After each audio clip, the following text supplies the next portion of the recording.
আজি গধূলি ভাত হৈ গ'লেই আৰু এইফালে দেখিছে এইখিনি ভাত বনালোঁ আৰু এয়া এতিয়া ভাত কি বাঢ়িম আৰু কিহে বনালোঁ বাৰু আপোনালোকক দেখাই আছোঁ। কি তৰকাৰীনো আজি গধূলি ভাত সাজৰ খাবলৈ লৈছোঁ। একেবাৰে মানে কি বনাই মেলি আৰু আপোনালোকৰ আগত এয়া ভিডিঅ'টো কৰিছোঁ। এইফালে মাছ আনিলোঁ, এইবোৰ ৰূপচন্দা মাছ হয়, মাছ আলু এনেদৰে আৰু বোলো জোলকণ বনাই খাওঁ আজি গধূলি সাজটো। এইফালে আৰু ধনিয়া পাত দুখিলামানো দি দিলোঁ। হৈ যোৱাৰ পিছত এতিয়া কি গৰমে গৰমে ভাতকেইটা বাঢ়িম আৰু খাম।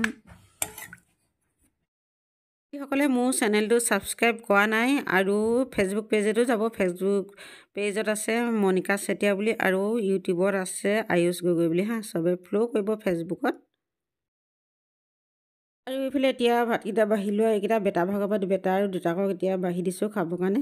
ইয়াত দেখিছেনে ল'ৰাই বেছি নাখায় ভাত, কেইটামান আৰু মানুহটো কিন্তু বাৰু বয়স চাই ভাতকেইটা বহুত কম খায়, কিন্তু লগৰ ল'ৰাবিলাকে হয়তো ইয়াৰ মানে দুগুণ তিনিগুণমান খাই দিব আৰু মাথো আৰু দুটামান খায়হে।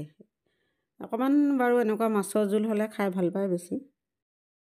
এইফালে এতিয়া ভাতকেইটা ময়ো বাঢ়ি ল'লোঁ আৰু খাবৰ কাৰণে।